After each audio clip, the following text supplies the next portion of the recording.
Kuburan menangis. Teman-teman, pernahkah kalian mendengar kisah seseorang yang dihantui dosa bahkan setelah kematiannya? Seorang yang mengkhianati kepercayaan, merampas hak yang bukan miliknya, dan kini dikutuk untuk menangis selamanya dari dalam kuburnya?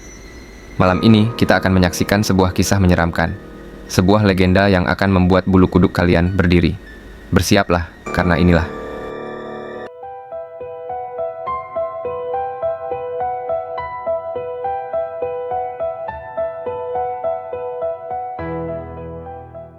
kuburan menangis. Di desa Ilir ada satu makam yang berbeda dari yang lain.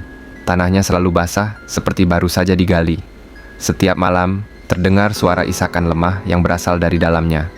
Warga percaya bahwa itu adalah suara arwah Dharma, seorang lelaki tamak yang mati dengan membawa dosa besar. Dharma dulu adalah seorang saudagar kaya. Namun, kekayaannya bukan hasil jerih payahnya sendiri, melainkan dari harta anak-anak yatim yang seharusnya ia lindungi. Ia merampas hak mereka, mengubah warisan menjadi miliknya, dan membiarkan mereka hidup dalam kelaparan. Tapi siapa sangka ajal datang menjemputnya secara mengenaskan. Di malam hujan deras, ia ditemukan mati membusuk di rumahnya. Tubuhnya penuh luka seperti dicabik-cabik sesuatu yang tak terlihat. Warga menguburnya di pemakaman desa, berharap dosanya terkubur bersama tanah. Tapi mereka salah. Malam yang mencekam. Malam itu, Iwan dan Jaka baru saja pulang dari rumah teman mereka. Mereka melewati pemakaman desa yang gelap, hanya diterangi oleh cahaya bulan samar yang tertutup awan. Angin malam bertiup dingin, membawa aroma tanah basah dan bunga kemboja layu. Mereka berjalan dengan hati-hati, berusaha tidak melihat ke arah makam-makam tua yang berjajar sunyi. Namun, saat mereka hampir mencapai ujung jalan, suara lirih terdengar dari salah satu makam. Keduanya langsung berhenti. "Iwan, kau dengar itu?" bisik Jaka, wajahnya pucat. Iwan menelan ludah. Iya, suaranya dari dalam kubur itu. Mereka saling berpandangan, jantung berdetak cepat. Makam yang mengeluarkan suara itu adalah makam Dharma.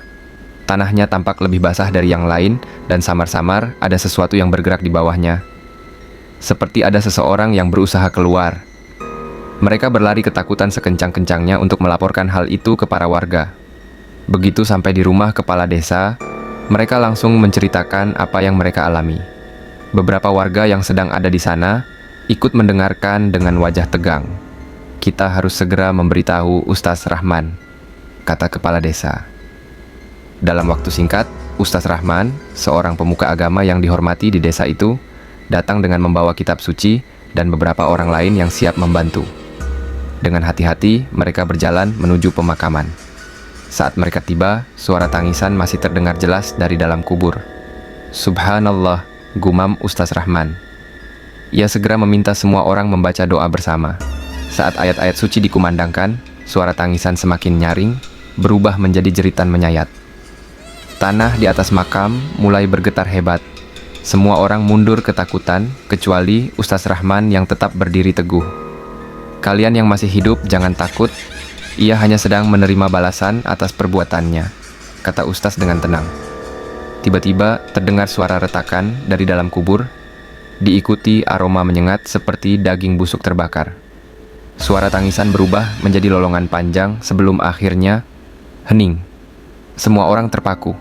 Tanah yang tadinya berguncang kini diam kembali. Aroma busuk perlahan menghilang dan malam kembali sunyi. Ustaz Rahman menarik napas dalam-dalam. Semoga ini menjadi pelajaran bagi kita semua. Jangan sekali-kali mengambil hak orang lain, terutama anak yatim, karena azabnya akan terus mengikuti, bahkan setelah mati. Sejak malam itu, suara tangisan tak lagi terdengar dari makam Dharma. Namun, warga tetap menghindari pemakaman setelah matahari terbenam. Konon, beberapa orang yang melintas di sana kadang-kadang masih merasakan hembusan angin dingin yang aneh. Dan bagi mereka yang hatinya penuh dosa, suara bisikan pelan akan terdengar di telinga mereka.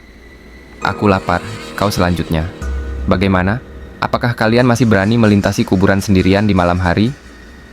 Jika kalian punya cerita-cerita horor atau mistis lainnya, tuliskan di kolom komentar. Nanti kita akan bahas.